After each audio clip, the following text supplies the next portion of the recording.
Muy buenas tardes a todos los que nos acompañan a este webinar.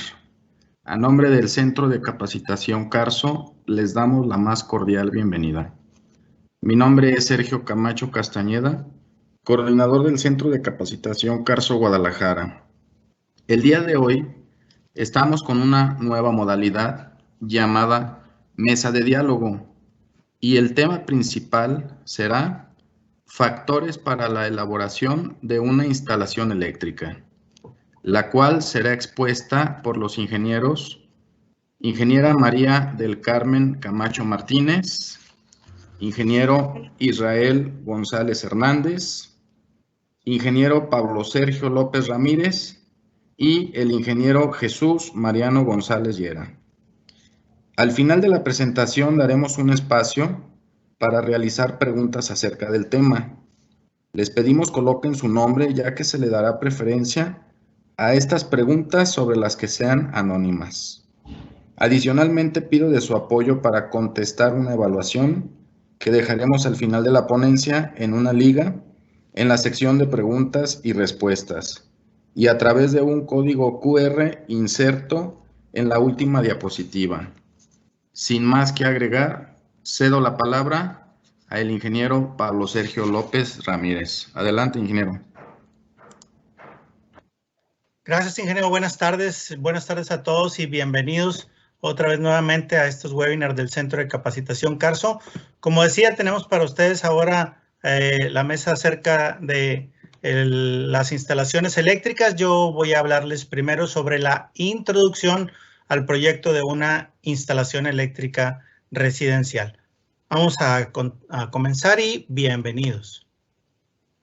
Primero, como introducción a un proyecto eléctrico, les quiero comentar que el propósito de nuestra instalación eléctrica es distribuir la energía de manera eficiente en todas las partes de nuestro circuito eléctrico y también, obviamente, satisfacer la demanda de los equipos o aparatos que tenemos conectados, siempre y cuando cumplamos los requisitos que marca la norma oficial mexicana de instalaciones eléctricas, ¿verdad? Esto para hacer que nuestra instalación sea segura, sea flexible, por ejemplo, para futuros cambios y sea de fácil acceso en caso de reparaciones, modificaciones o actualizaciones, por ejemplo.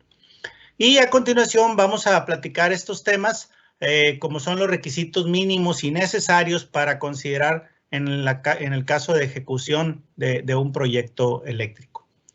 Entre los temas que vamos a mencionar y ver va a ser qué tipo de circuito vamos a tener, ¿verdad? O vamos a calcular dentro de nuestro sistema eléctrico que queremos, si es un circuito alimentador o si son circuitos derivados.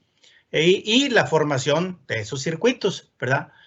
Algo acerca de los planos de distribución y el diagrama unifilar, que es algo que tuviéramos que tener para poder tener el correcto proyecto de una instalación eléctrica. Los parámetros eléctricos que son muy importantes para conocer cómo va a funcionar nuestro circuito eléctrico, ¿verdad? Es decir, el voltaje, la corriente, la resistencia y la potencia que vamos a tener inmiscuidas ahí en los aparatos o en el sistema eléctrico en sí para poder darle forma a nuestros circuitos. Brevemente, el cálculo de circuitos eléctricos, qué factores tenemos que considerar ahí nada más o qué factores tenemos que calcular para calcular un circuito eléctrico, ¿verdad? Ya sea alimentador o derivado, por ejemplo. Y dentro de eso mismo, los requerimientos para los sistemas de puesta a tierra y la selección de los elementos como vienen siendo tableros, interruptores, conductores eléctricos, canalizaciones, accesorios y demás que vamos a tener presentes dentro de nuestro proyecto eléctrico.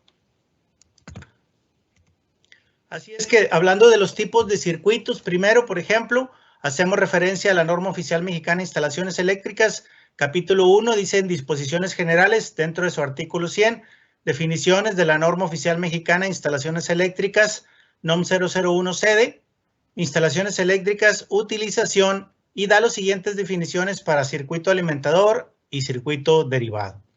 El alimentador lo componen todos los conductores de un circuito formados entre el equipo de acometida o bien la fuente de un sistema derivado separado, en caso de lo que lo tuviéramos, y el dispositivo final de protección contra sobrecorriente de un circuito derivado. Todo eso es lo que tiene que ver con nuestro circuito alimentador. ¿Y qué es un circuito derivado? Un circuito derivado son conductores de un circuito desde el dispositivo final de protección contra sobrecorriente que teníamos, incluso en el párrafo anterior, hasta las salidas finales de utilización, donde vamos a conectar nuestros equipos, ¿verdad? Para utilizarlos finalmente en energía eléctrica. El circuito alimentador, normalmente para calcular un circuito alimentador, pues incluimos ahí un factor de demanda, por ejemplo, que tiene que ver, o también llamado factor de utilización, y se define como la relación entre la demanda máxima que tenemos en un sistema, o parte del mismo, pero generalmente es todo el sistema, y la carga total conectada de ese sistema, ¿verdad? Entonces, esa relación nos va a dar nuestro factor de demanda, ¿verdad? ¿Qué demanda máxima tenemos y qué carga total conectada tenemos? También podemos interpretarlo de otra manera como la cantidad promedio de electricidad demandada por una vivienda en un término de 24 horas. Y aplicarlo o aplicar este término nos va a permitir saber con suficiente aproximación qué calibre de conductor es apropiado para alimentar toda nuestra carga. Recuerden que en este pedacito estábamos hablando del circuito alimentador. Haciendo una referencia breve para saber el tipo de circuito, decíamos, aquí tenemos un ejemplo entre lo que es el circuito alimentador y el derivado. Desde el suministro de la red de Comisión Federal de Electricidad, pasando por nuestra acometida, por el medidor, o donde es el consumo de nuestra energía, y el equipo de la acometida en sí, que tiene que ver con el interruptor de cuchillas o el fusible, o si tenemos un desconectador automático, por ejemplo, ¿verdad? O una fuente de un sistema derivado separado, pasando por los interruptores, llegando los cables alimentadores hasta los tableros de distribución o centros de carga. Ahí, en los tableros de distribución o centros de carga, es donde generalmente van a estar conectados nuestros circuitos de corriente alterna, de nuestros dispositivos de protección. Y entonces, hasta ahí va a llegar nuestro circuito alimentador. Y después, hablando del circuito derivado, desde el tablero de distribución, que es donde están los últimos dispositivos de protección contra sobrecorriente, hasta las salidas finales de la utilización de nuestros circuitos derivados, entonces es donde tendríamos nosotros aquí los circuitos derivados, ¿verdad? Circuito alimentador hasta el tablero con los dispositivos finales de protección, circuito derivado desde el tablero y con los dispositivos hasta las salidas finales de utilización.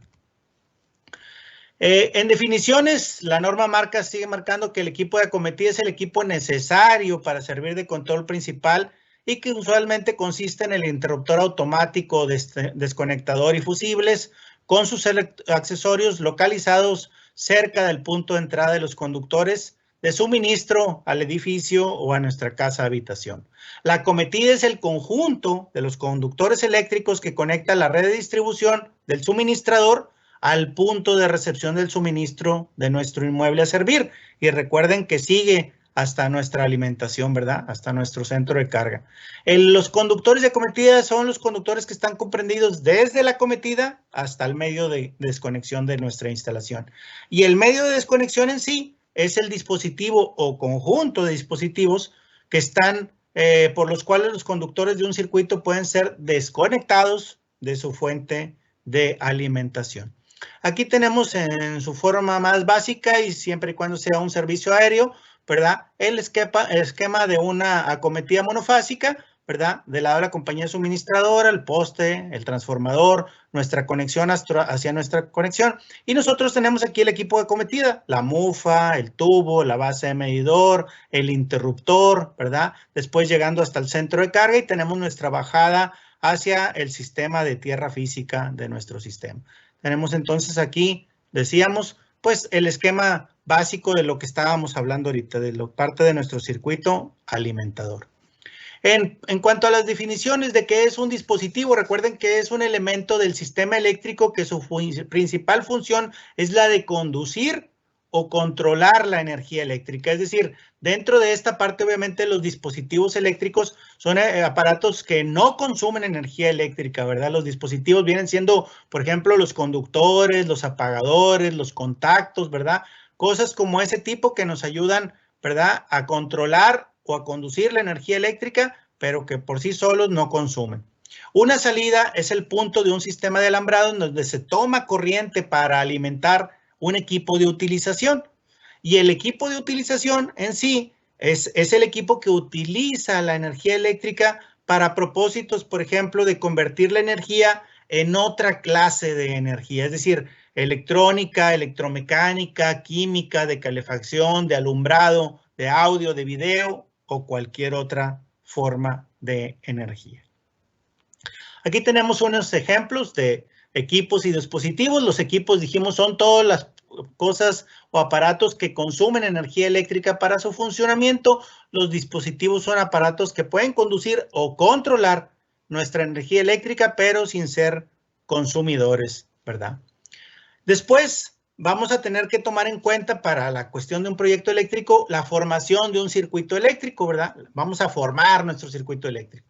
El circuito eléctrico es una interconexión de esos componentes eléctricos que transportan nuestra energía o nuestra corriente eléctrica a través de una trayectoria cerrada. Un circuito cerrado y completo, eso es lo que nosotros necesitamos para poder, ¿verdad?, hacer funcionar un aparato. Esa corriente eléctrica, que es el movimiento de cargas eléctricas, se transmite de un lugar a otro a través de los cables eléctricos. Y los cables eléctricos, pues generalmente que tienen un alma conductora metálica en cobre o en aluminio y que transportan nuestra corriente eléctrica, ¿verdad? Eso es lo que nosotros vamos a tratar de hacer para formar un circuito eléctrico. ¿Cómo vamos a formar un circuito eléctrico? Nosotros tenemos nuestra fuente de alimentación, ¿verdad? Tenemos lo que nos está dando energía a nuestro sistema, que es Comisión Federal de Electricidad. Tenemos los conductores eléctricos de corriente, lo que entra a nuestro circuito, las cargas o que representan cualquier aparato eléctrico que consuma energía eléctrica para su funcionamiento, y los conductores de retorno al sistema o que cierran el circuito, que generalmente conocemos como neutros, ¿verdad? Esto es la parte de la fase donde viene la energía y el neutro es donde retorna. Y aquí cerramos el circuito eléctrico y así vamos a formar todos nuestros circuitos eléctricos o lo que nosotros diseñemos en nuestra instalación eléctrica. Se llama circuito en paralelo al circuito que tiene una tensión en cada una de las mismas resistencias. Recuerden que nosotros en los circuitos eléctricos de corriente alterna, todos los vamos a realizar en paralelo, para efecto de no tener pérdida de tensión o caída de tensión en nuestros circuitos, los vamos a conectar en paralelo. Se conectan en paralelo, pues algo debido a la segunda ley de Kirchhoff, que nos muestra que en los circuitos en paralelo, ¿verdad?, la tensión es la misma en cada una de las resistencias, ¿verdad?, o de las cargas que tengamos en nuestro circuito eléctrico. Tenemos también algo acerca de los planos de distribución y diagramas unifilares, por ejemplo. Tendríamos que nosotros tener un diagrama unifilar, ¿verdad?, en su forma más sencilla para tener nuestro proyecto, y un plano de distribución para saber cómo vamos a conectar nuestros accesorios y dirigir nuestra energía eléctrica, ¿verdad? Entonces, en la medida de lo posible, hacer el plano y hacer el diagrama para poder tener nuestro proyecto, ¿verdad?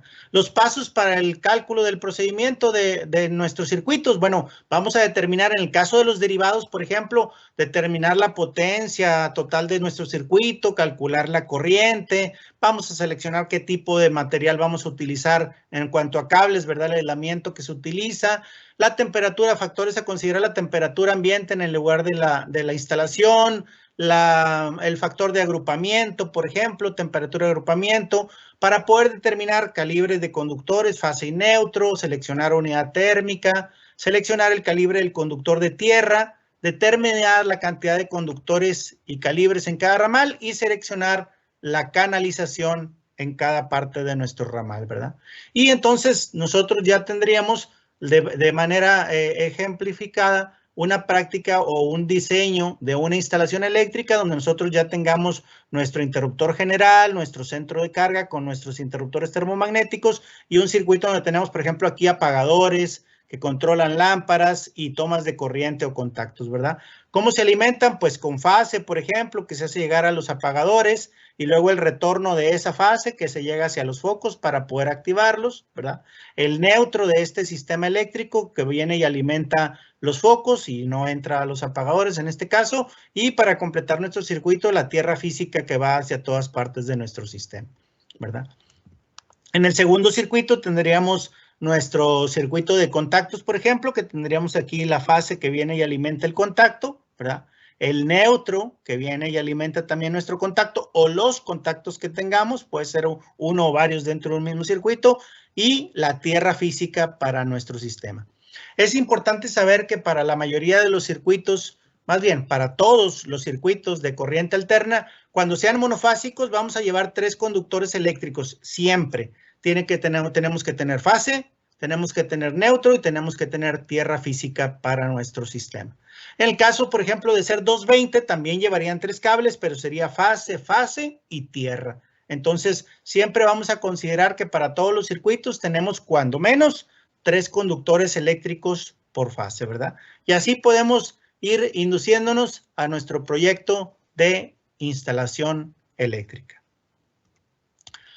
Hasta aquí mi contribución. Muchísimas gracias por su atención. Vamos a continuar con mi compañero y amigo ingeniero Jesús Mariano González Llera, que nos va a hablar acerca de otra parte importante, que son los centros de carga y tableros de distribución. Adelante, ingeniero.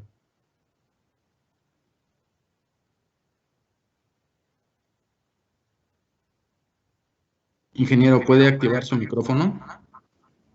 Sí, muchas gracias por la presentación, ingeniero Pablo Sergio López. El día de hoy vamos a hablar del centro de carga y tableros de distribución. Ese es el tema que vamos a ver el día de hoy, el segundo tema de nuestra mesa, centro de carga y tablero de distribución. Primero, jóvenes, los centros de carga y tablero de distribución y sus antecedentes y conceptos básicos. Los tableros y centros de carga se desarrollaron como consecuencia de las siguientes necesidades: dividir grandes sistemas eléctricos en varios circuitos, reduciendo calibres de conductores. Todos por ahí hemos visto, ya sea en las casas habitación, en las residencias, en las tiendas de autoservicio, hemos visto por ahí centros de carga donde tienen todos los circuitos conectados. Eso es precisamente de lo que estamos hablando. También tener medios de conexión y de protección para cada uno de un sistema eléctrico. Y precisamente localizar en un solo lugar los dispositivos en el punto anterior. O sea que en el centro de carga tenemos por ahí todas las unidades térmicas que van a alimentar todos nuestros equipos. Siguiente diapositiva, muchas gracias.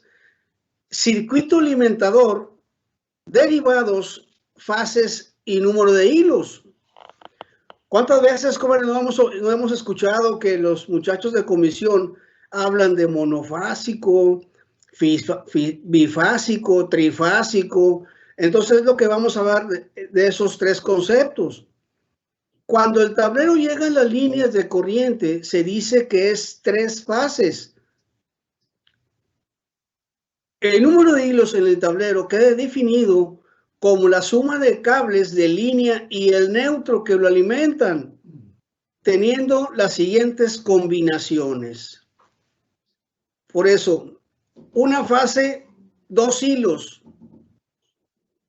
Una fase, 2 hilos es monofásico porque tiene una fase, mono, una, 2 por el neutro. Monofásico. 2 fases, 3 hilos, porque son 2 fases, 2 líneas que tienen voltaje y también se cuenta por ahí nuestro neutro, por eso son 2 y 1, 3, y también se le puede nombrar bifásico, 2 fases, 3 fases, 4 hilos, porque tiene 3 líneas de voltaje o de corriente, dice, y el neutro.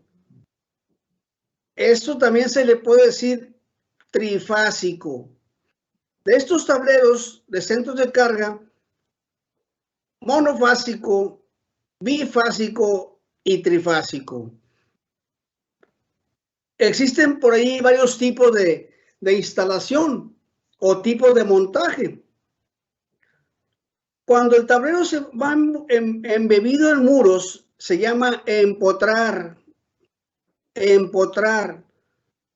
Cuando el tablero se fija sobre el muro, se le nombra sobreponer. Sobreponer. O autosoportado, el tablero se fija directamente sobre el piso. Ese es los tipos de montaje de los centros de distribución. Continuamos con la siguiente diapositiva, por favor. De hecho, aquí están los tipos de montaje. Jóvenes, si ustedes por ahí pueden observar, estos centros de carga que están aquí están precisamente embebidos en el concreto, están metidos en el concreto, ¿sí? Ahí que están al ras, son esos centros de carga. Y los que están acá de este lado son los que están para sobreponer, que están ahí colocados con unos expansores en la pared, y ahí está la salida de los circuitos eléctricos. Estos son para sobreponer. Y tenemos aquí los que están autosoportados, que estos son los que tienen por ahí los centros comerciales, que están por ahí sobre el piso, que de hecho estos tienen una gran cantidad de circuitos eléctricos. Esos son los 3 tipos de montaje que pueden existir en el mercado. Siguiente, por favor. ¿Cuáles son las funciones principales de un tablero? Primero, dividir un circuito eléctrico en varios circuitos derivados. Segundo, proveer de un medio de conexión y desconexión manual a cada uno de los circuitos derivados. Tercero, proteger a cada uno de los circuitos contra sobrecorrientes. Concentrar en un solo punto todos los interruptores termomagnéticos, que pueden ser para 1, 2 o 3 fases. Esas son las funciones de los tableros. Claro, nomás compartiendo que los tableros eléctricos llevan las unidades térmicas que tienen los circuitos derivados, siempre y cuando hayamos seleccionado bien la unidad térmica mediante un procedimiento de cálculo por ahí que nos esté supervisando el consumo de nuestro equipo que se haya instalado. Siguiente diapositiva, por favor. Tipo de tableros. Tableros con interruptor principal o con zapatas. La alimentación del tablero se realiza a través de un interruptor termomagnético que formará parte integral de él y le brinda medios de protección y conexión general o directamente a las zapatas principales. Es decir, este centro de carga que está aquí, que ustedes pueden observar, el centro de carga, el primero, tiene un interruptor termomagnético principal. ¿Cuál es el objetivo de ese interruptor termomagnético? Pues que lo podamos por ahí, por ejemplo, cuando hay alguna falla, que queremos cambiar alguna unidad térmica, que haya fallado, que ya no responda, que ya tenga problemas, ¿sí? Podemos bajar aquí nuestro interruptor general y poder por ahí cambiar nuestras unidades térmicas cuando se hayan dañado. Y que está aquí, que precisamente no tiene interruptor principal, solamente tiene aquí las zapatas, ¿sí? Donde se conectan las fases. En este caso, estoy observando que ese es un centro de carga de 2 fases. Ahí está, dos fases. Ese centro de carga es un bifásico, que debiera de tener aquí en la parte de abajo, ¿sí? Deben de tener por ahí las terminales para las tierras y para nuestros neutros. Chequen observen este centro de carga que es más o menos, tiene como 20 unidades térmicas. ¿Por qué 20 unidades térmicas? Porque tiene 10 hacia un lado y 10 hacia otro lado. Este centro de carga es un centro de carga de 20 unidades térmicas. ¿Y saben cómo está construido este centro de carga? Miren, esta fase, por decir así, esta fase alimenta la unidad térmica 1, la 3, la 5, la 7, la 9, la 11. Y la siguiente fase alimenta los pares 2, 4, 6, 8, 10, 12. Y así, una fase alimenta 10 unidades térmicas de aquí, de este lado, y precisamente alimenta 10 unidades térmicas. ¿Para qué? Precisamente para alimentar, por decir así, que la unidad térmica 1 alimente nuestra lavadora, que la unidad térmica 2 alimente el microondas, que la unidad térmica 3 alimente nuestro refrigerador.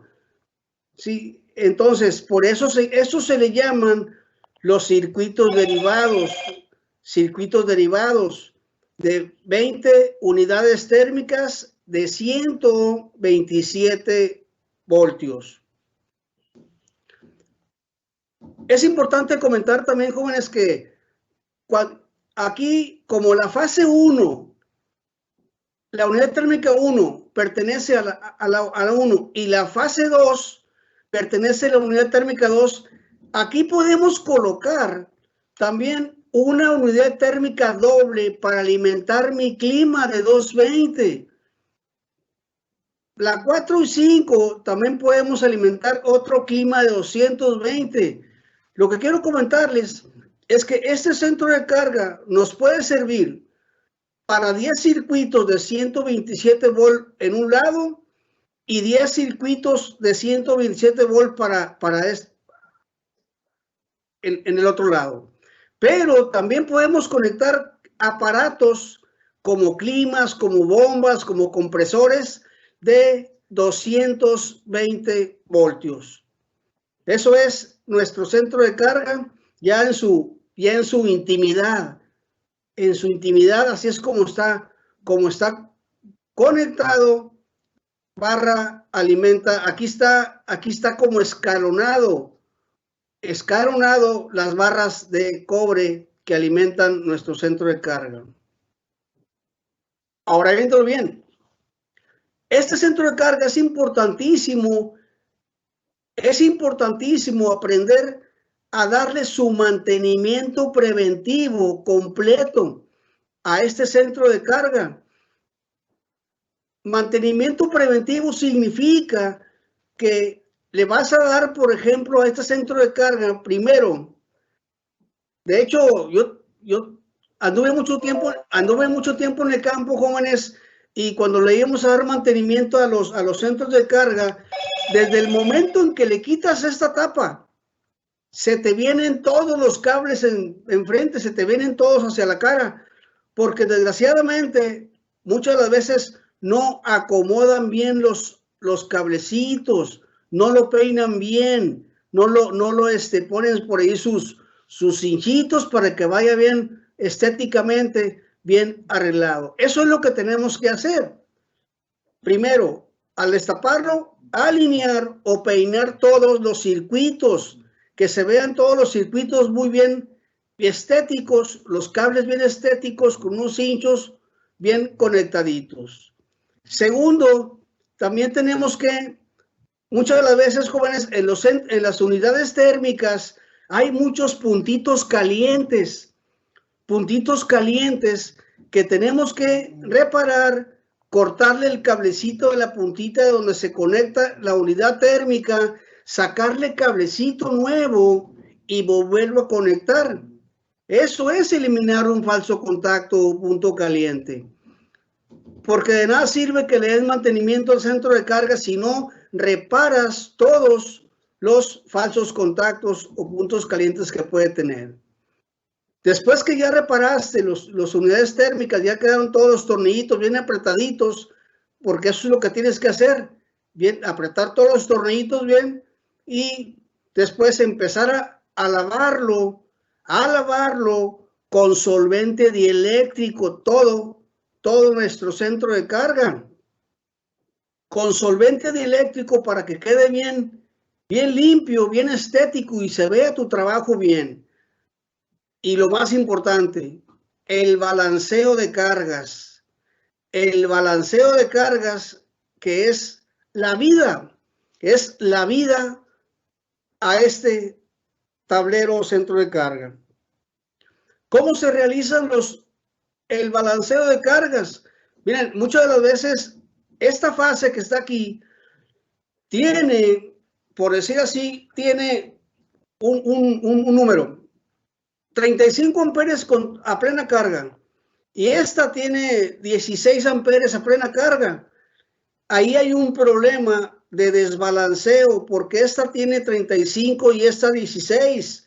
Y ese es un problema grave para nuestra instalación eléctrica. Lo que tenemos que hacer nosotros como ingenieros eléctricos o técnicos eléctricos es quitarle carga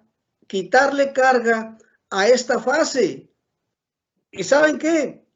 Como yo ya sé que esta unidad térmica tiene la 1, la 3, la 5, la 7, la 9, la 11, la 13, tiene nones, yo voy a quitarle la carga que tengan estas unidades térmicas que pertenecen a esta fase y las voy a conectar en la otra fase, ¿sí? Para quitarle carga. El equipo que voy a desconectar, por decir así, si fuera la lavadora que consume 12 amperes y está en esta fase, yo la desconecto y la conecto en una unidad térmica que sea par, ya sea la 2, la 4, la 6, la 8, y esos 12 amperes que está tomando mi lavadora se van a pasar hacia la otra fase. Entonces ya le estoy quitando carga a esta línea y así tratar de repartir los amperajes de las cargas de los equipos y va a llegar un momento donde ustedes van a ver que, por cierto, jóvenes, se utiliza un instrumento de medición que se llama amperímetro de gancho. Con ese amperímetro de gancho lo colocas en la fase, tiene un gancho, lo colocas en la fase y metes toda la carga y ahí vas a observar cuántos amperes está consumiendo tu fase y cuántos amperes está consumiendo esa fase. Entonces, ahí vas a ver, empezar a trabajar a balanceo de cargas. Entonces es importante, le digo que un balanceo de cargas es volver a la vida para que tu centro de carga vuelva a funcionar correctamente. Y esos son los trabajos que se debe hacer con un mantenimiento preventivo. No tanto, yo les digo porque conozco muchas personas que nomás lo lavan y lo acomodan, lo tapan y esto, y no es así. De nada sirve que lo laves con solvente eléctrico si dejas todos los puntos calientes, falsos contactos. Eso no debe hacer. Entonces, eso es lo importante de un mantenimiento preventivo precisamente completo a un centro de carga. Siguiente, por favor. Jóvenes, pues muchas gracias. Hasta aquí llega mi participación. Lo voy a dejar con ustedes con la ingeniera Mari Carmen Camacho, que se les va a hablar precisamente de un tema súper importante, sistemas a tierra. Adelante, ingeniera Mari Carmen. Muchísimas gracias, Marianito. Buenas tardes a quienes nos acompañan esta tarde a esta mesa de plática referente a diferentes factores que tienen que ver con instalaciones eléctricas. Si le damos la que sigue, por favor. Ok, pues es un tema completa y absolutamente de seguridad el que cualquier parte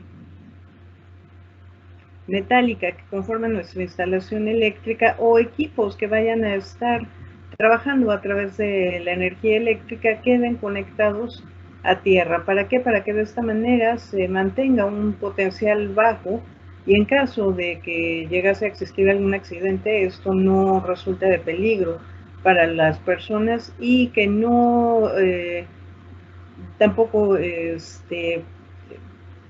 afecte el funcionamiento de los equipos. La que sigue, por favor. Gracias. Bueno, para quienes nos dedicamos al tema de instalaciones eléctricas o incluso como usuarios de estas, sabemos que existe ya por parte de Comisión Federal la petición de tener un sistema de puesta a tierra a pie de medidor. Lo que ahorita nos están enseñando es precisamente la preparación que se lleva a cabo para poder poner el sistema de puesta a tierra y que quede dentro del equipo de acometida. Siguiente, por favor.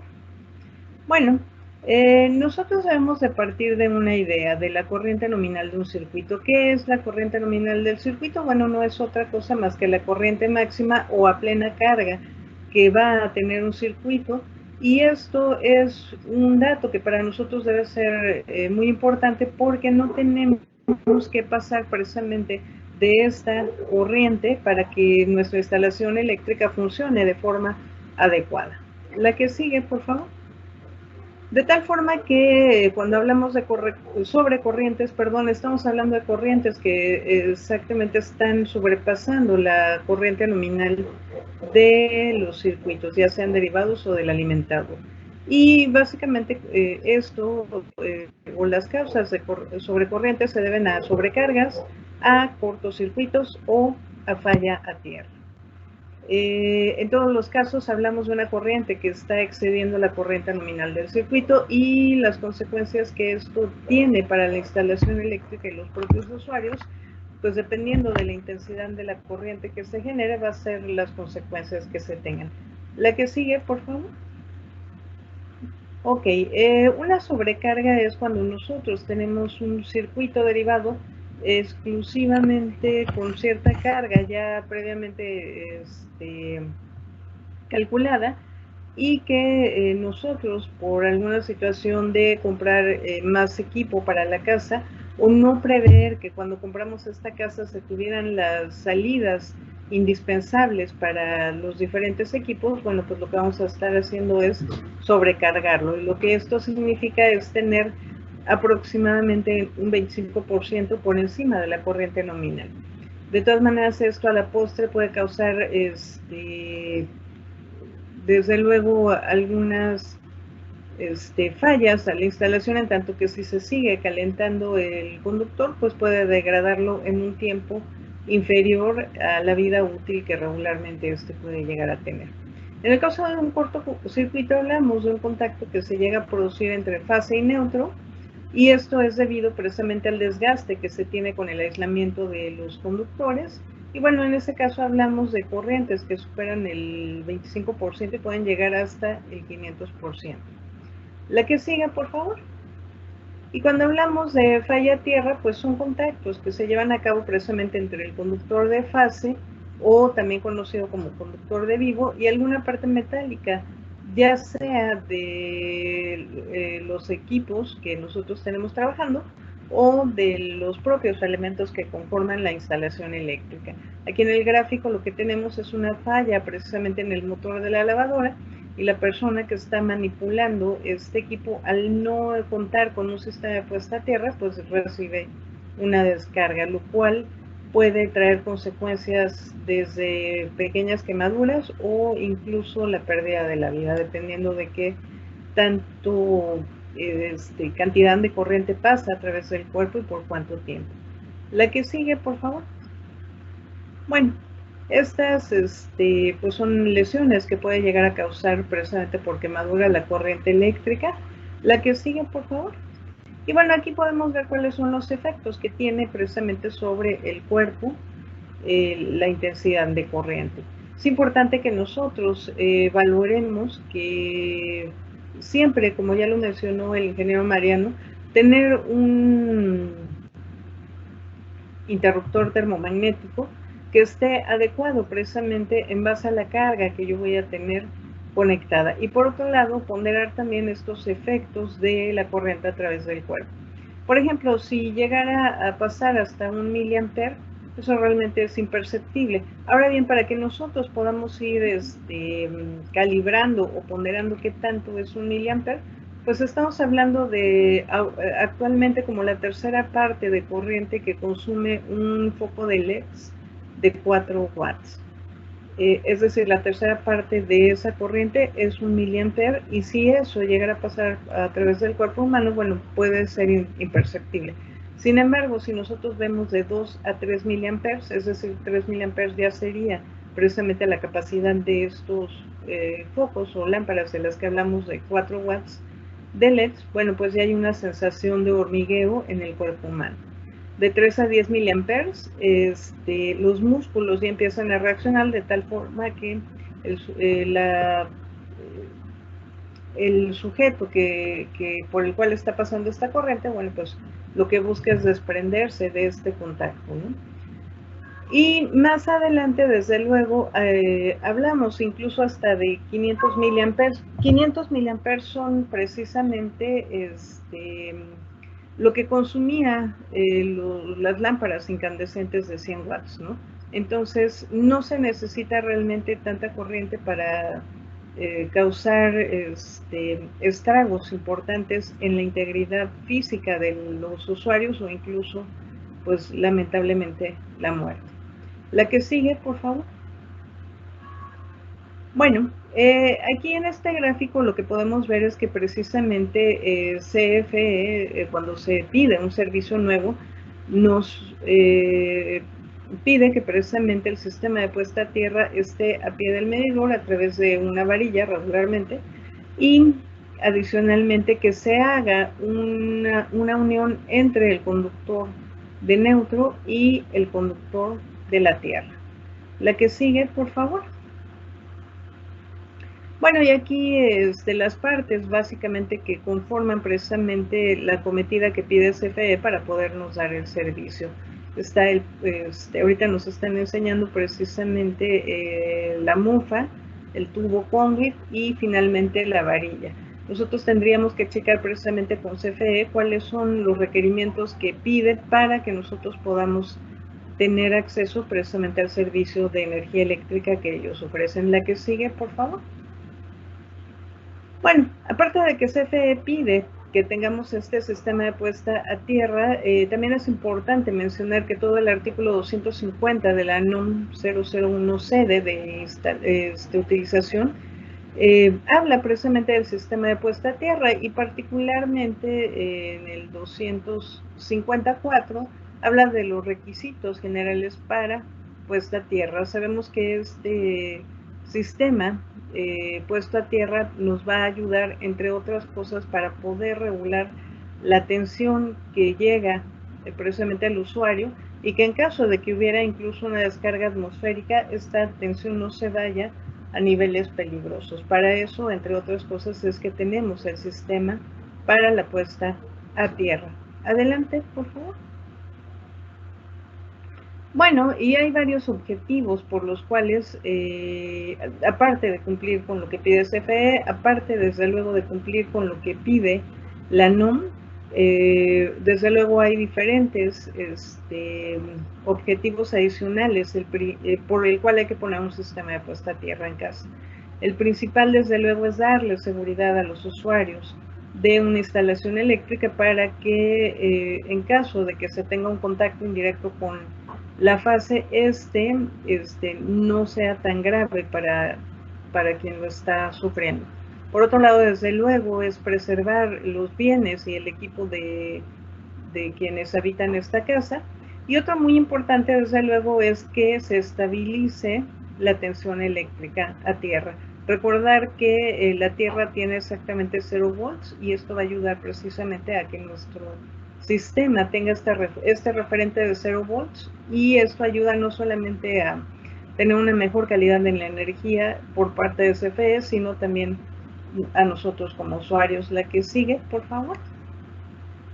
Bueno, desde luego ya lo comentamos, mejorar la calidad de la energía, disipar corrientes asociadas a las descargas atmosféricas y por último drenar las cargas estáticas. Fíjense que esta parte también es muy importante de las cargas estáticas, porque todos los equipos que actualmente tenemos en casa, como pantallas, como lavadoras, etcétera, al contar con displays electrónicos, sobre todo la parte electrónica es muy delicada con las corrientes de estática. El tener un sistema de puesta a tierra nos va a garantizar, desde luego, que estas corrientes no afecten a la parte electrónica que compone a los equipos de utilización que se lleguen a tener actualmente en casa. La que sigue, si me hace un favor. Bueno, en forma muy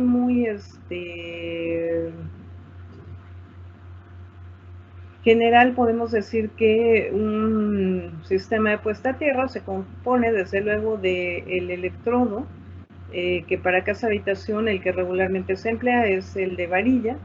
Desde luego la propia tierra, la tierra que es la que nos sostiene, bueno, ella también es una parte muy importante del sistema de puesta a tierra. Yo diría que es el que tiene arriba del 80% de responsabilidad de que tengamos una resistencia baja.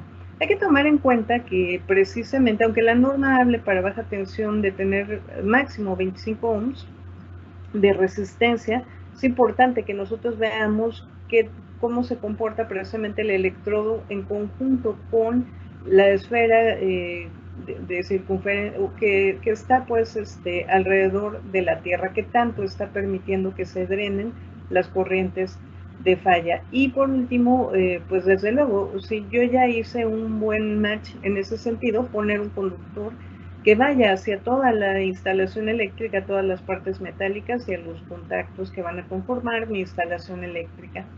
La que sigue, por favor. Bueno, y precisamente de la diversidad que se tiene geográfica, por lo menos en México, asimismo es la diversidad de resistividad de los terrenos. Mientras más pequeña sea la resistividad, eso va a ayudar de una manera enorme a que por ahí pase la corriente. Desde luego se prefiera o más bien tengamos la suerte, pues, porque eso ya depende de cada sitio, que tuviésemos la suerte de estar en un lugar donde sobre todo, aparte de que se tenga una resistividad baja, pues pueda permear el agua. Entonces, la lama es de los tipos de suelos con un valor resistivo muy bajo, el cual nos conviene en contraste con el basalto, que es de los más altos. Sin embargo, pues nosotros tendremos que adecuarnos a donde esté en nuestra casa habitación y hacer lo posible para precisamente bajar o cumplir con estos 25 ohms que marca la norma. La que sigue, por favor. Bueno, pues precisamente en el artículo 250-52 de la NOM nos habla de los diferentes electrodos que nosotros podemos ocupar para la puesta a tierra. Importantísimo decir que en una casa habitación por lo menos tenemos dos electrodos naturales. El primero es precisamente la tubería subterránea para el agua, siempre y cuando ésta sea metálica y esté al menos 3 metros en contacto directo con la tierra, y que no existan durante esos 3 metros o el paso del medidor o algún cambio de trayectoria de esta tubería. La otra, desde luego, es la estructura de nuestra propia casa. Ese también podría ser empleado como electrodo para la puesta a tierra. Pueden ser también electrodos recubiertos en concreto, anillo de puesta a tierra. Los que realmente se ocupan en una mayor cantidad de veces son los electrodos de varilla y tubería, que es lo que vamos a ver adelante. Si me ponen la que sigue, por favor. Bueno, pues precisamente este tipo de electrodos de varilla, o comúnmente conocida como Copperwell, la norma lo que nos pide es que la longitud de esta varilla sea de al menos 2.44 metros de longitud. Y en este caso nada más apuntar que de fábrica estas varillas salen con 3.05 metros, de tal forma que si la compramos tal cual como viene de fábrica, bueno, pues estaremos cumpliendo con el mínimo que marca la norma y hasta un poco más. Y estas pueden ser de 21 milímetros, es decir, de 3/4 de pulgada o de media pulgada. La que sigue, por favor, y entonces vamos a ver cuáles son las formas que permite la norma para esta conexión. Sí, la que sigue está bien, gracias. La primera es que si el terreno así no lo permite, podríamos enterrarla de forma vertical, de tal forma que tenga que estar al menos 2.44 metros en contacto directo con la tierra. Si nosotros compramos la varilla en 3.05, se puede enterrar perfectamente toda, si así lo permite el terreno, y estamos incluso rebasando los estándares que marca la norma.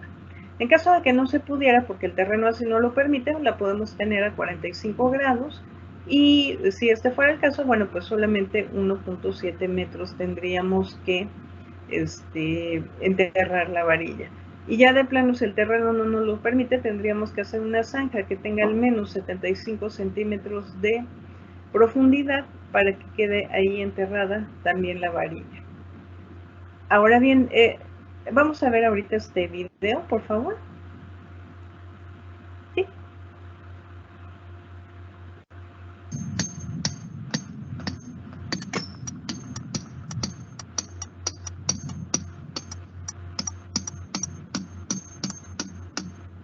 Bueno, gracias. Nada más ahí, si me permiten un segundito, pues es ver que realmente no es tan difícil si el terreno así nos los permite llevar a cabo el enterrar la varilla. Aquí lo único es que con ayuda del taladro se tuvo que hacer una perforación para la banqueta y de ahí en adelante todo es como lo ven aquí en el video, porque el terreno así lo está permitiendo. Gracias. La que sigue, por favor. Bueno, pues existe un equipo de medición que es el termómetro, con el cual nosotros podríamos verificar precisamente que se tengan esos 25 ohms de resistencia. ¿De quién? Precisamente del electrodo ya colocado en el terreno donde va ahí. Y este tipo de equipos se presentan de dos maneras, con electrodos auxiliares, como lo vemos, o también los más modernos son de gancho. Lo que se está probando ahí es precisamente que en una circunferencia de 10 metros a la redonda con respecto a este electrodo, se tenga la resistencia que pide como mínimo la norma. Adelante, por favor. Bueno, prohibidísimo, no solamente por la norma, sino por sentido común, ocupar la tubería subterránea de gas para poder llevar, o para tener como electrodo de puesta a tierra. Y los electrodos de aluminio, en tanto que el aluminio tiene una temperatura de fusión muy por debajo del cobre, entonces tampoco están permitidos. Adelante, por favor. Bueno, y es importantísimo notar que una vez que yo ya tengo el aterrizaje tal cual, es indispensable que nosotros a través de un conductor, ya sea en verde con franjas amarillas o desnudo, se lleve a todas los contactos y partes metálicas que están conformando la instalación eléctrica, para que con esto cerremos la pinza literal y podamos conseguir un buen sistema de puesta a tierra. Gracias. Adelante, por favor. Bueno, y el puente de unión del que comentábamos hace un momento, pues se lleva a cabo ya bien. Si nosotros ya tenemos la instalación y la compañía que estuvo anterior a CFE, al menos aquí en área metropolitana, no pedía el sistema de puesta a tierra, nosotros todavía podemos llevar a cabo este puente de unión entre neutro y tierra en el interruptor de seguridad o en el principal. Puede ir en el medidor, como lo pide CFE, o puede ir acá en el interruptor principal. Solamente se pone en una única ocasión y es precisamente para ayudar a que las protecciones se activen indistintamente en caso de cortocircuito, de falla tierra y desde luego por sobrecarga. La que sigue, por favor. Bueno, pues ya nada más como conclusiones, recordar que el artículo 40 de la Ley de la Industria Eléctrica nos dice que esa costa y bajo responsabilidad del usuario lo que pasa con su instalación eléctrica. Entonces, desde el punto de vista legal y normativo, pues es indispensable que nosotros demos cumplimiento con eso. y sobre todo y más importante desde el punto de vista de seguridad, indispensable contar con el sistema de puesta a tierra. Pues les agradezco mucho y le cedo la palabra a mi compañero, el ingeniero Israel González Hernández, instructor del Centro de Capacitación Carso de Guadalajara, quien nos va a ayudar con la última parte de esta plática. Gracias, adelante. Muchas gracias, Mari. Muchas gracias a todos los que están sintonizando este webinar. Y a mí me toca hablar en estas intervenciones que estamos teniendo de lo que es la selección de materiales eléctricos. Siguiente, por favor. Mi intervención va a estar enfocada en lo que es la calidad de los materiales, la responsabilidad de los usuarios en la selección de los mismos y la responsabilidad de lo que es la autoridad. No va a estar enfocada en términos de, mira, escoge lo grande, escoge lo chico o escógelo de tal color. No va a ser mi intervención de esa manera, para que, bueno, nos quedemos claros, ¿verdad? Pero espero que sea interesante para todos ustedes y bueno, pues avancemos. Adelante. Bueno, pues primero vamos a hablar de lo que es la relación entre el gobierno y lo que son los materiales eléctricos.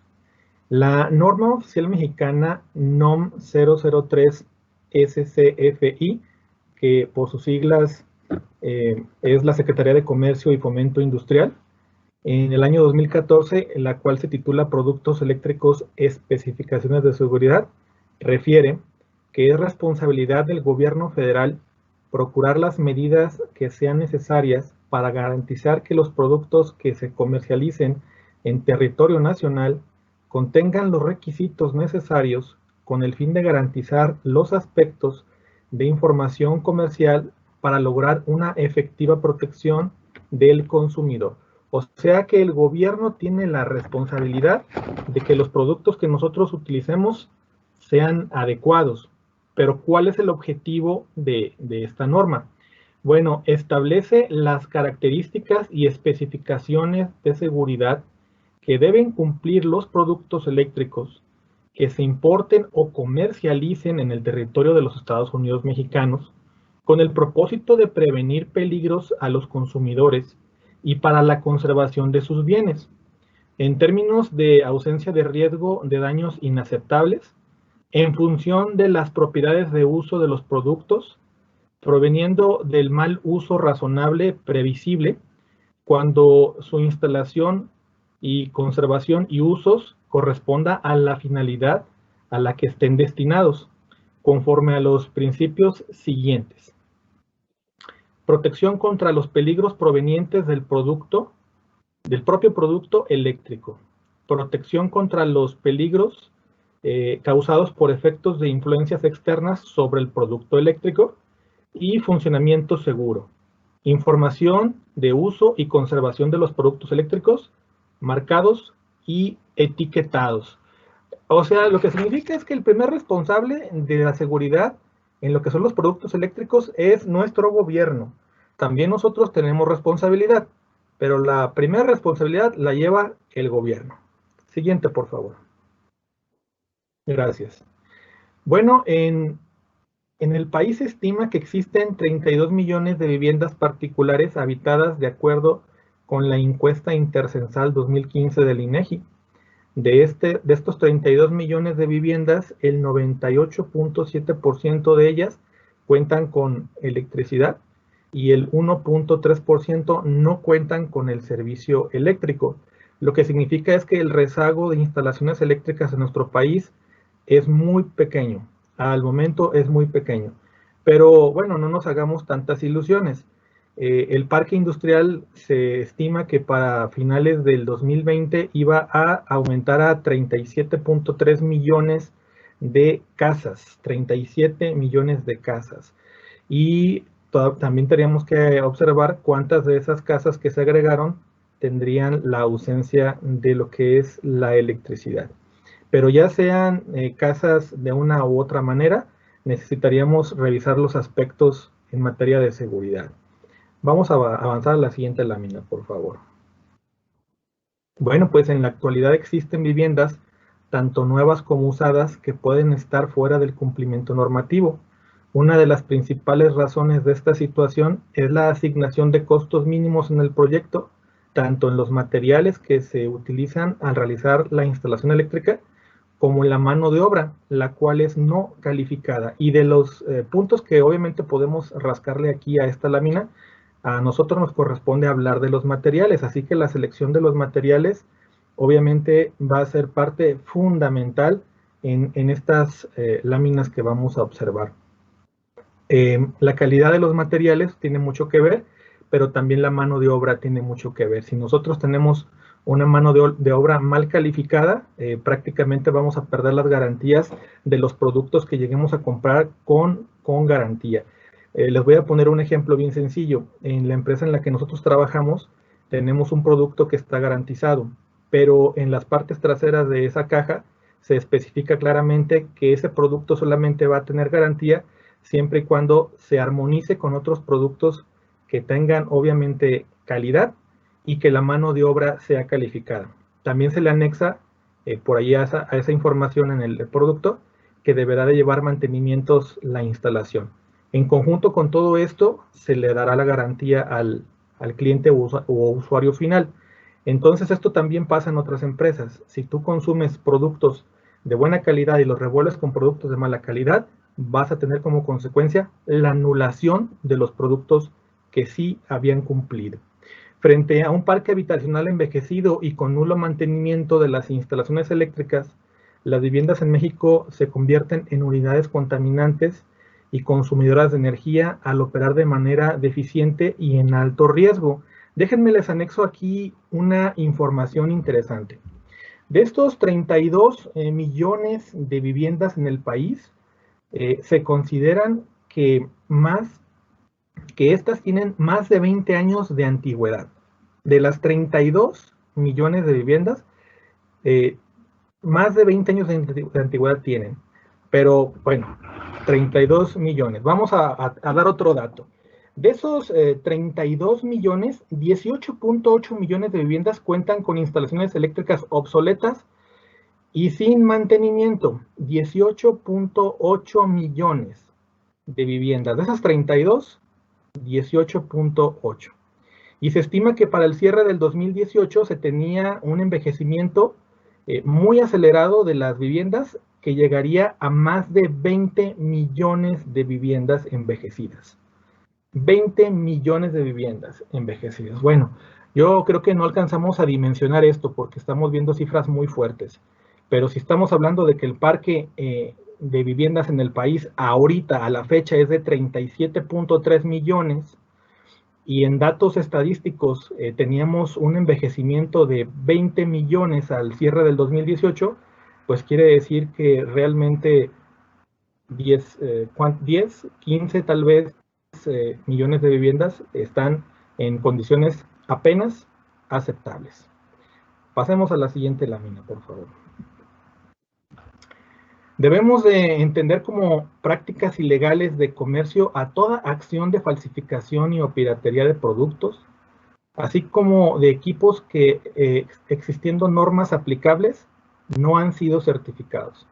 Además de los productos que violan cualquier otra disposición legal de fabricación, importación o comercialización, uso de certificados falsos, impresión de marcas consolidadas en el mercado, y utilización de sellos de certificados en productos que no han aprobado las pruebas de seguridad de manera satisfactoria. Bueno, es muy común hablar de piratería, pero la palabra clave aquí también es productos ilegales.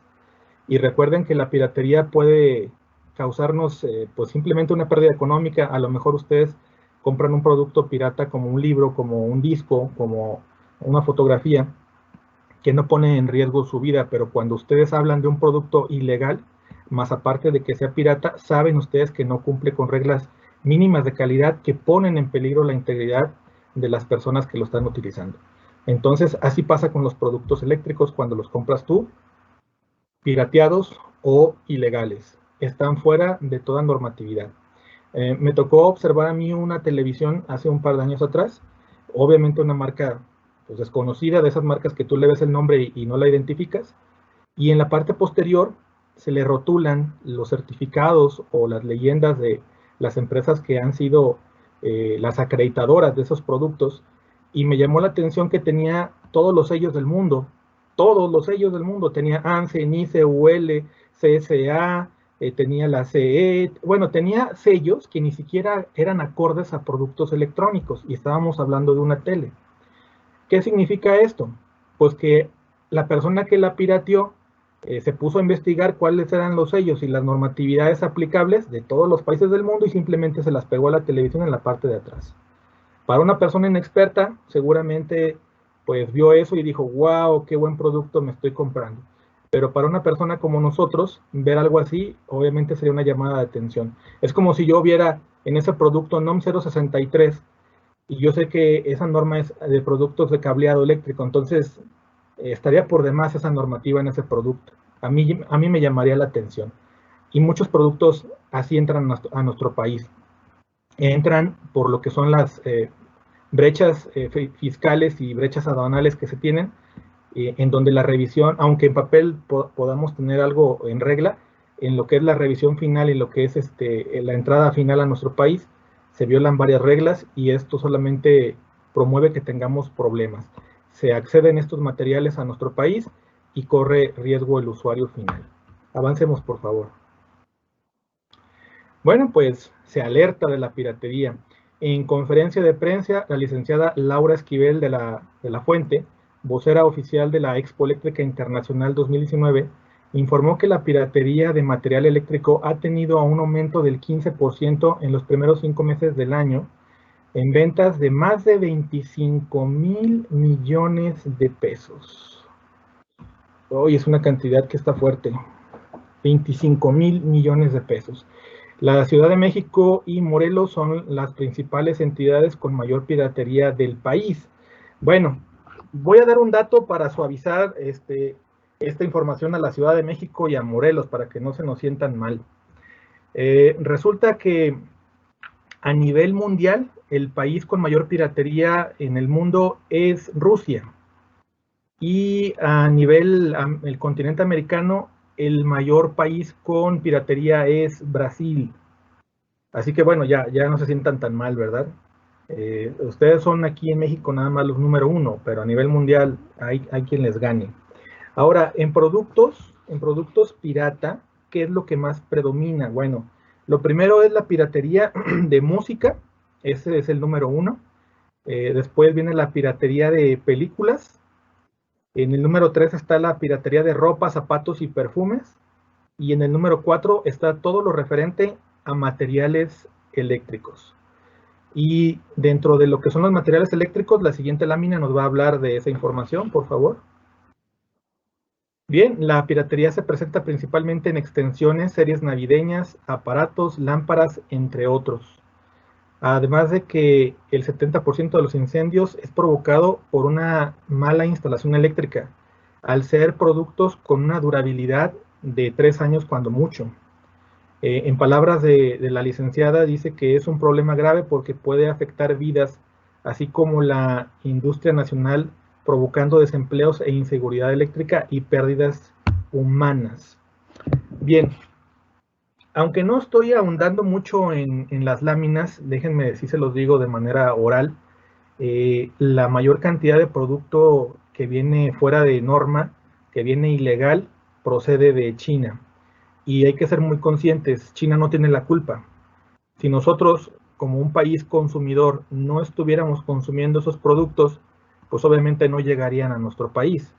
Pero como nosotros consumimos esos productos de baja calidad y de bajo costo, pues se va a seguir teniendo esa introducción de estos materiales a nuestro país. Es obvio que si no hubiera mercado, no llegaría eso aquí, pero como sí existe ese mercado y la demanda está, pues obviamente vamos a seguir recibiendo esos productos. Aunado de lo que son los productos piratas, viene también otro tema que son los productos robados. Y se entiende que un producto robado se va a vender siempre a un precio inferior de lo que es el producto legalmente vendido.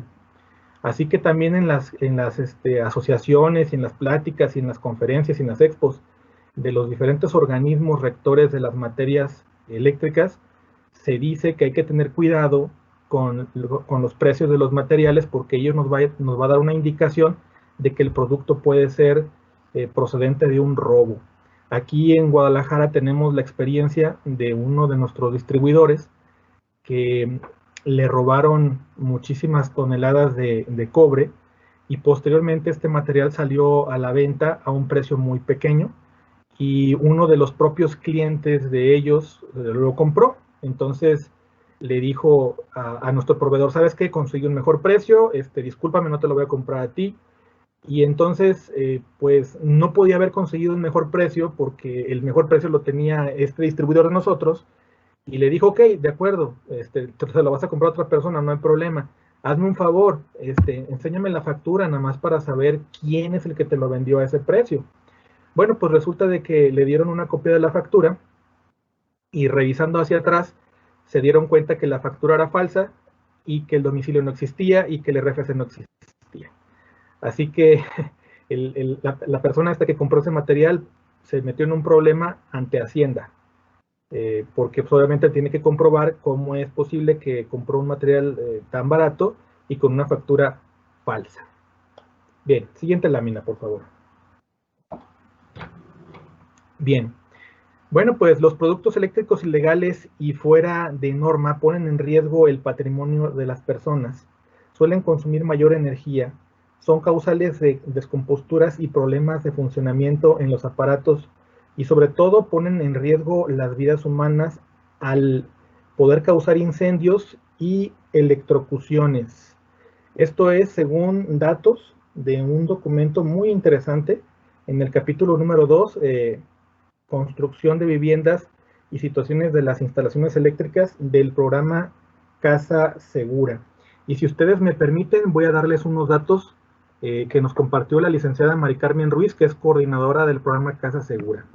Bueno, pues, ¿qué pudiéramos hablar de estos datos? Déjenme, les doy datos precisos. 41% de los incendios de viviendas ocurren a causas de cortocircuitos. El 23% de los decesos en viviendas ocurren a causa de problemas de origen eléctrico.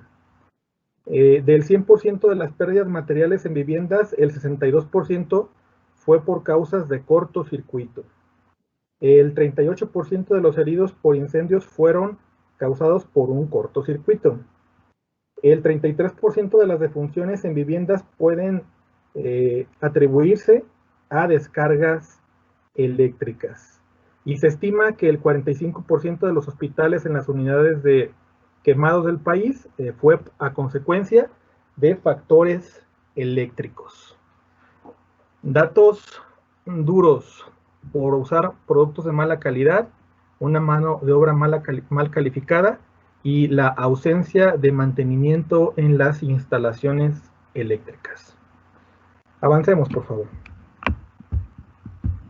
Bien, ahora, ¿y las normatividades oficiales qué tienen que ver con esto? Bueno, miren, la NOM 001C de 2012 establece las especificaciones y lineamientos de carácter técnico que deben satisfacer las instalaciones destinadas a la utilización de energía eléctrica, a fin de que ofrezcan condiciones adecuadas de seguridad para las personas y sus propiedades, en lo referente a la protección contra los choques eléctricos, los efectos térmicos, sobrecorrientes, las corrientes de falla y las sobretensiones. Como yo le digo a mis alumnos, en un término muy sencillo, la NOM 001C 2012 es un compendio de reglas para la seguridad de las personas y para la seguridad de sus propiedades y equipos. Así para poder entender, ¿no?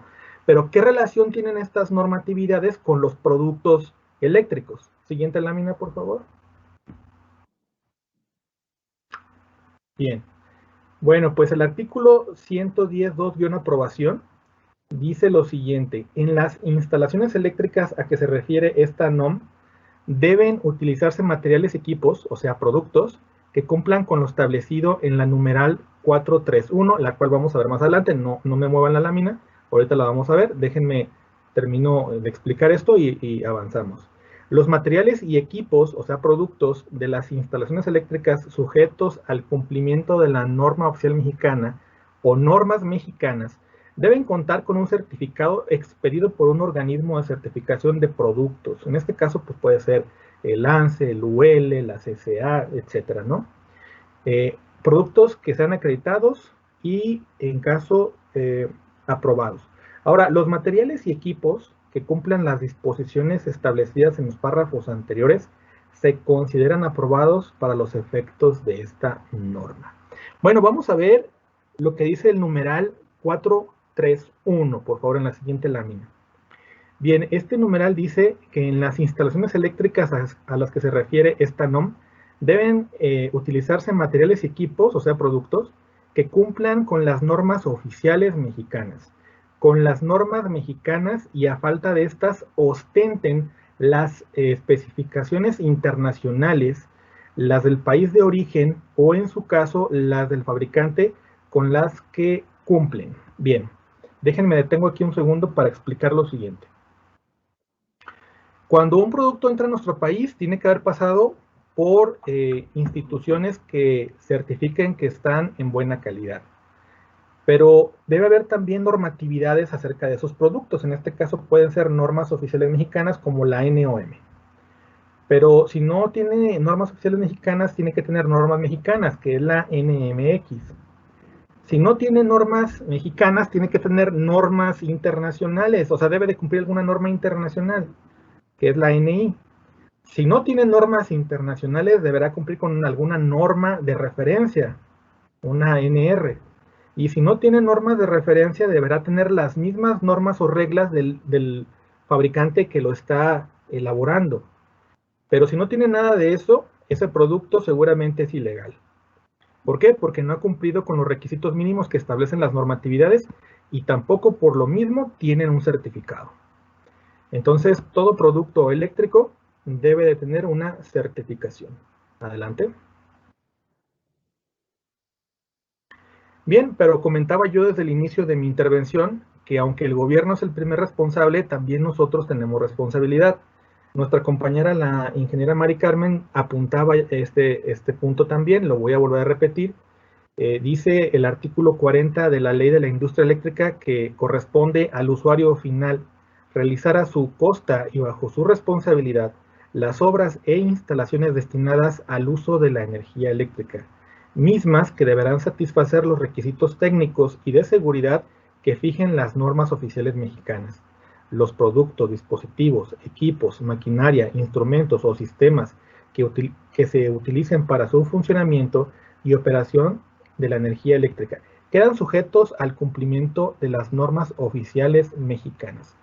Lo que significa es que nosotros como usuarios no podemos decirle a la autoridad, mira, solamente tú tienes la responsabilidad.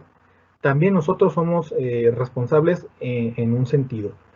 Y si nosotros sabemos que estamos haciendo uso de la electricidad y que la instalación eléctrica de nuestra vivienda ya tiene 5, 10, 15, 20 años, pues obviamente tendremos que intervenir para que nuestra instalación siga funcionando adecuadamente y brinde seguridad a las personas que ahí viven.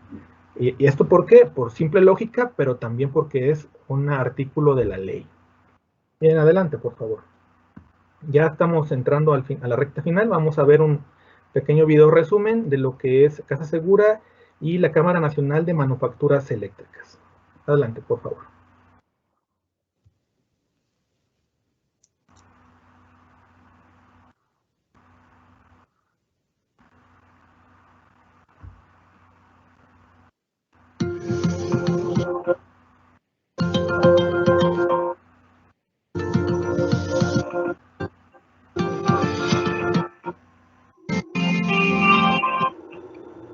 Maestro, estos no son los buenos, son de los baratos.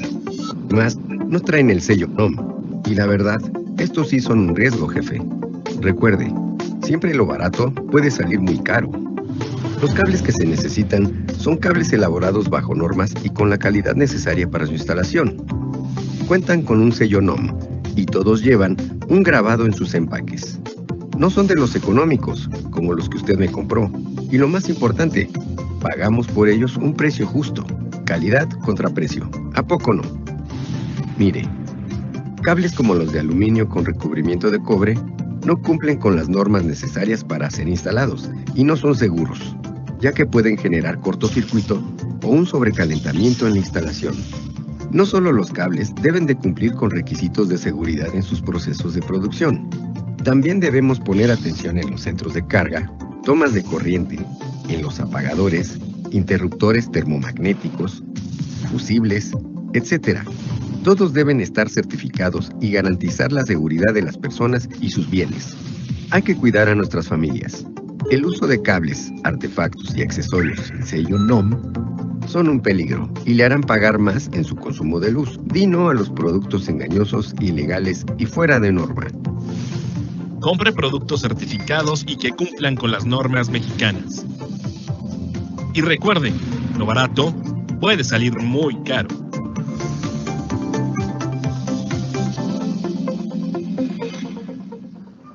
Bien, pues acá en Guadalajara decimos que el que compra barato, compra a cada rato. Adelante, última lámina, es solamente para cerrar. Dice que las diferentes consideraciones en las etapas de un proyecto eléctrico es de suma importancia para la ejecución de la obra eléctrica en sí. Además de cuidar aspectos importantes como son, la instalación debe de ser segura. Su hechura tiene que ser estética, funcional en todos sus aspectos y económica en la selección de los materiales y de la mano de obra. Muchísimas gracias a todos los que están con nosotros. Cedo los micrófonos a mi compañero Sergio Camacho para la sesión de preguntas y respuestas. Quedamos a sus órdenes. Bien, muchas gracias a los 4 ingenieros que estuvieron dando su valioso tema a cada uno de ustedes. Y bien, pasamos así rapidito ya por cuestiones de tiempo a hacer un par de preguntitas y empezamos con la primera.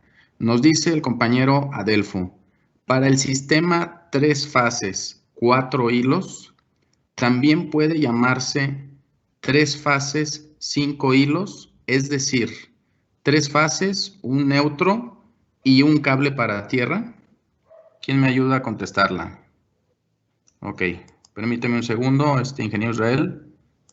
Te envío en directo. Listo, ya estás en cuadro. Bueno, pues si la respuesta la quiere corta, la respuesta es no. No se puede hacer así. La forma segunda en que él propone es incorrecta. Ok, perfecto. Muy bien. Pasamos a otra pregunta. Está un poquito larga y aquí mismo nos hace unos cuestionamientos. Se las voy a leer detenidamente. Nos dice el señor Gerardo González. Al realizar una instalación eléctrica de un apagador a un foco, ¿es correcto conectar la fase al apagador? Me enseñaron que la fase va a la base del foco para prevenir cualquier cortocircuito que ésta pueda generar, aunado que los apagadores convencionales no tienen conexión a tierra para poder prevenir el cortocircuito que se pueda generar en un apagador en mal estado. ¿Cuál es la mejor práctica al llevar a cabo este tipo de instalación? ¿Quién me ayuda? A ver, ingeniero, adelante. Ahorita continuamos contigo, Mari. Adelante. Gracias, Sergio. La pregunta fue muy larga, pero más que contestarla, más bien hay que decirle cómo hacer las cosas para que se conteste solo la pregunta. Mira, ¿cómo se debe hacer? Bueno, tú debes de tomar el conductor activo, llevarlo al control, y una vez que pasa por el control, se le conoce a ese conductor como retorno. Ese retorno iría obviamente a los sockets, al pin central o a la lengüeta, y después de la lengüeta ya pasaría por lo que es la parte de la rosca al neutro. Esto significa que aún teniendo una descompostura en los focos, pero dejando el apagador encendido, cuando tú empiezas a desconectar el foco, lo primero que vas a desconectar es la lengüeta, que sería la parte activa, y ya no correrías riesgo. Entonces esa es la buena práctica que tienes que hacer. Tienes que siempre mandar lo que es la línea o fase al control, del control a lo que es la lengüeta de los sockets y de lo que es la rosca al neutro. Esa es la forma correcta y pues dejo el lugar a Mari para que complemente cualquier otra información que quiera dar. Gracias, ingeniero Israel. Permíteme un segundo, ingeniera Mari, ahorita te pongo en directo. Adelante, ingeniera Mari. Sí, nada más complementando la información que dio Isra, comentar que en el artículo 203 de la norma habla que todas las partes roscadas tienen que ir al neutro, entonces eso ya te quita posibilidad de mandar ahí la fase o la fase controlada. Nada más para complementar, gracias. Perfecto, muchas gracias, ingeniera. Bien, vamos aquí a otra pregunta que nos hace la compañera Gabriela Guzmán y nos dice lo siguiente. Cuando se comienza a quemar la clavija o enchufe, ¿estamos hablando de una sobrecarga? Si es que necesitamos, sí que necesitamos corregir. O sea, ella misma, si es una sobrecarga, afirma y qué se necesita corregir. ¿Quién me ayuda? A ver, ingeniero. Creo que estoy al aire, si me permite. Sí. Ok, ahorita continuamos contigo, ingeniero Israel. Adelante, ingeniera. Sí, mira, lo que pasa es que ahí ya necesariamente tienes una sobrecarga, entonces hay que ver cuál es el calibre de tu conductor.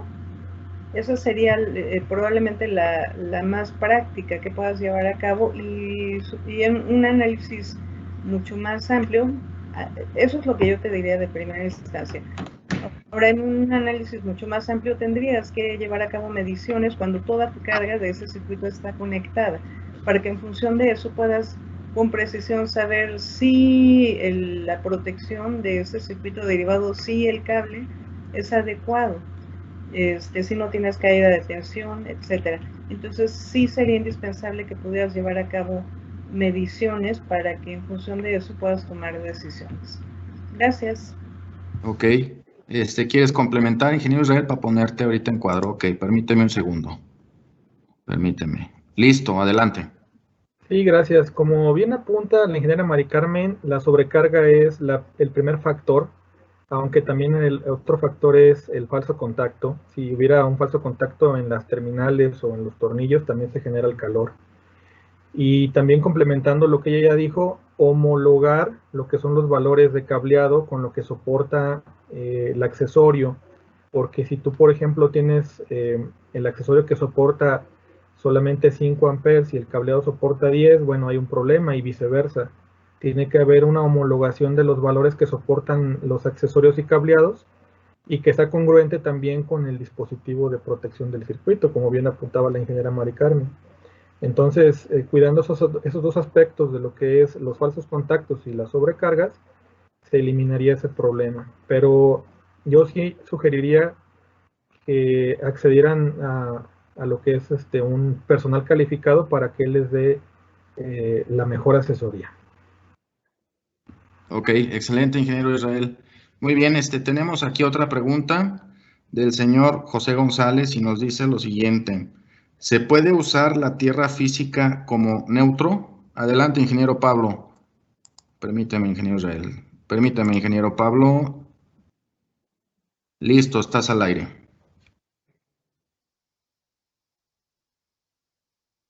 Tienes tu micrófono apagado, ingeniero Pablo. Gracias, buenas tardes, perdón. La respuesta sería absolutamente no. No se puede ni se debe utilizar la tierra física como neutro. El neutro es el camino normal de retorno para el circuito y para la corriente eléctrica. La tierra física es únicamente para, en caso de falla del sistema eléctrico, pues la falla se vaya por el sistema de tierras y llegue a nuestro neutro, haga un corto y se bote nuestro sistema para protección de los seres humanos y de los equipos en general. La respuesta sería no. Excelente, excelente. ¿Alguien más que quiera completar? Muy bien. Permíteme un segundo, ingeniero Israel. Permíteme. Adelante. Gracias. Bueno, mira, comentarte que esta situación de que usen la tierra como neutro es muy recurrente. Y si estuvieran hablando de que aún el mismo sistema de tierra existe, se corre el riesgo de que todas las partes aterrizadas te pueden dar toques. Entonces, como bien apunta Pablo, no es correcto, pero aparte de que no es correcto, es peligroso. Si no quieren recibir una descarga eléctrica, bueno, pues no deben de considerar ni siquiera esa opción. Gracias. Ok. Muy bien, muchas gracias, ingeniero Israel.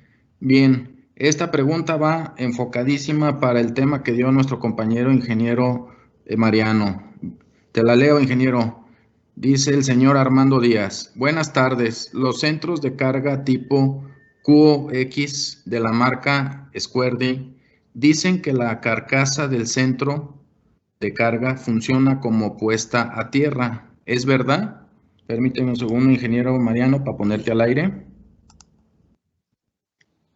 Adelante, ingeniero. Sí, muchas gracias por la pregunta. No necesariamente los tableros de distribución deben de tener precisamente una tierra efectiva que venga desde la cometida principal, si la tierra donde viene el electrodo que colocamos ahí en la cometida, precisamente para que sea una tierra efectiva y realmente te proteja los circuitos y realmente proteja a las personas ante una falla a tierra o alguna situación, pero tendría que ser una tierra efectiva que venga de la cometida. De hecho, se interconecta con el neutro de la compañía suministradora esa tierra, y esa es la tierra efectiva que debe de ir a los tableros de distribución.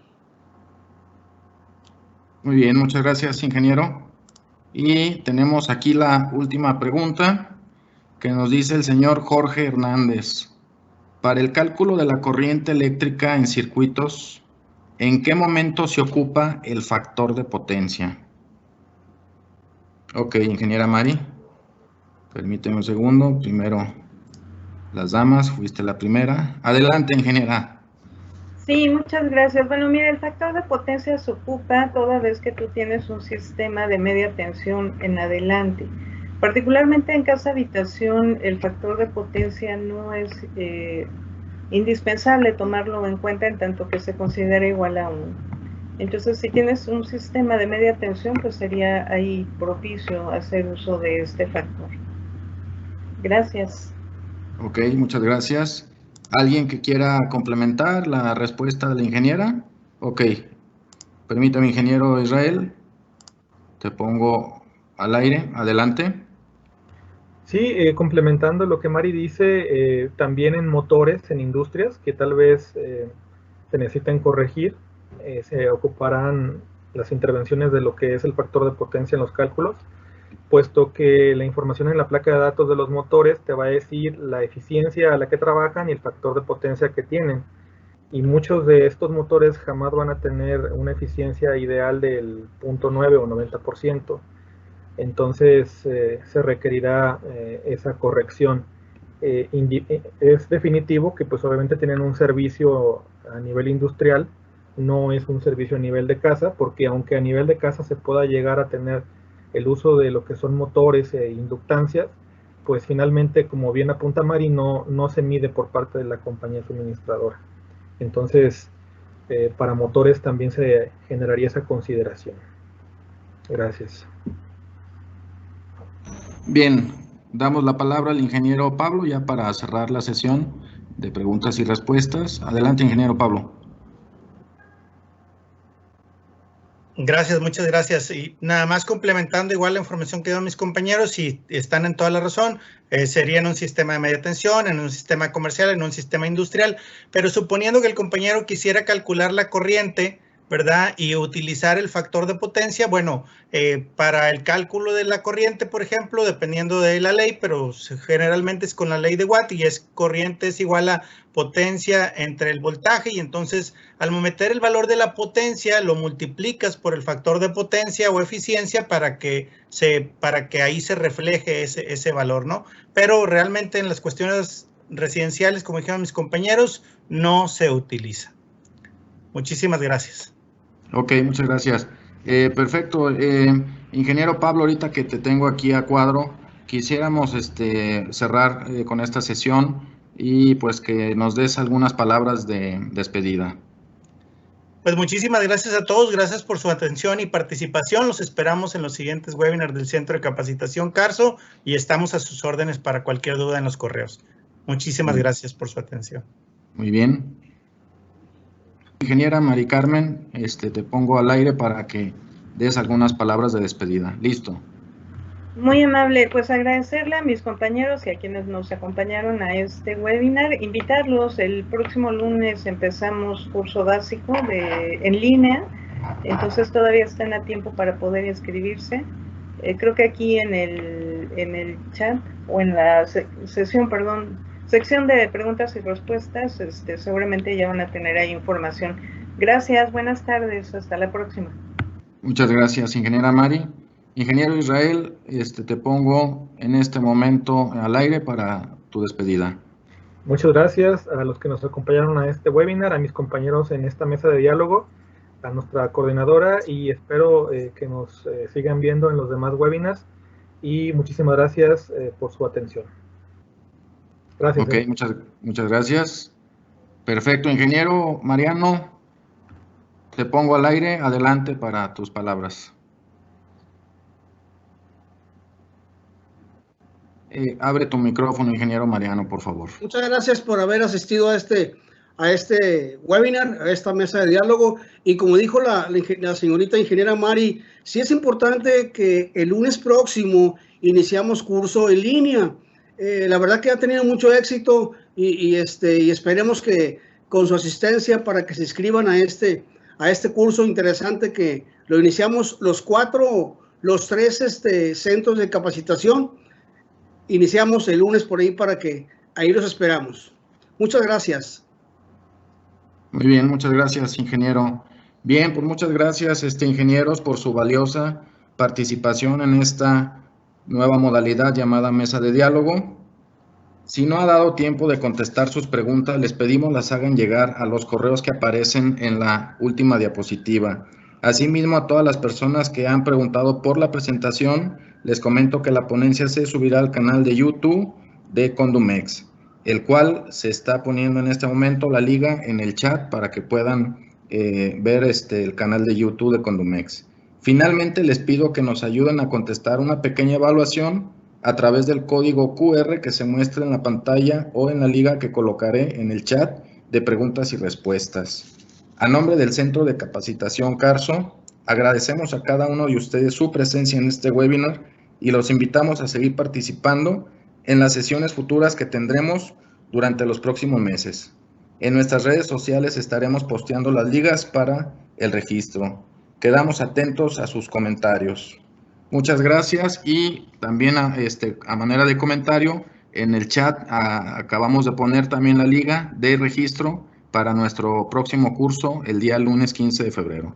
Muchas gracias a todos, muchas gracias ingenieros y que tengan buena tarde.